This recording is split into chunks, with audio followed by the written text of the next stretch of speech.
ज्या पद्धतीने श्रीमान उद्धव ठाकरे, आदित्य ठाकरे आणि त्यांचा शिल्लक राहिलेला पूर्ण पक्ष कुणाल कामराचं समर्थन करायला मैदानात उतरलाय, त्यावरून हे स्पष्ट होतं की कुणाल कामरानं सुपारी उद्धव ठाकरे गटाशी वाजवली आणि म्हणूनच आज खुलेपणानं उद्धव ठाकरे, आदित्य ठाकरे आणि त्या शिल्लक राहिलेल्या सेनेचे सगळे नेते आज त्याच्या समर्थनार्थ उतरले। काय कारण होतं या सुपारीचं?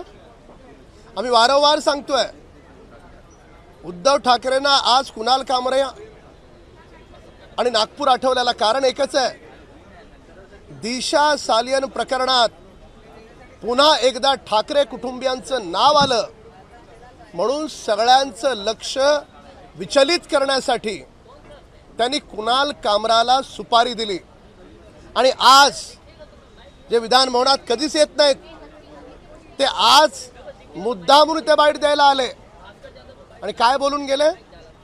कुणाल कामराचं समर्थन करून गेले। यांना भाषा अभिव्यक्ती स्वातंत्र्य आता आठवतं।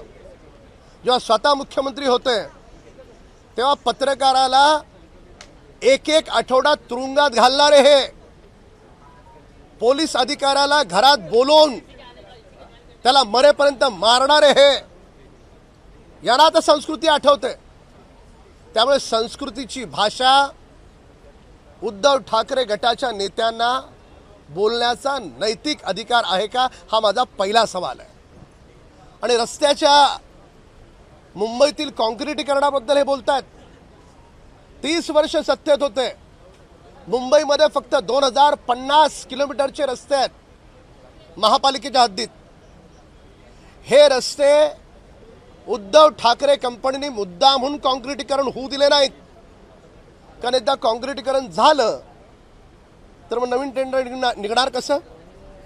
पण डांबराचे असतील तर लगेच दरवर्षी खड्डे पडतील, खड्डे पडले की खड्डे बुजवायचं वेगळे टेंडर, 3200 कोटीचं टेंडर काढायचे आणि नंतर पुन्हा 2 वर्षानंतर तो डांबरी रस्ता बनवायचा आहे म्हणून काँक्रिटीकरण न करता पुन्हा डांबरीकरणाचा नवीन टेंडर।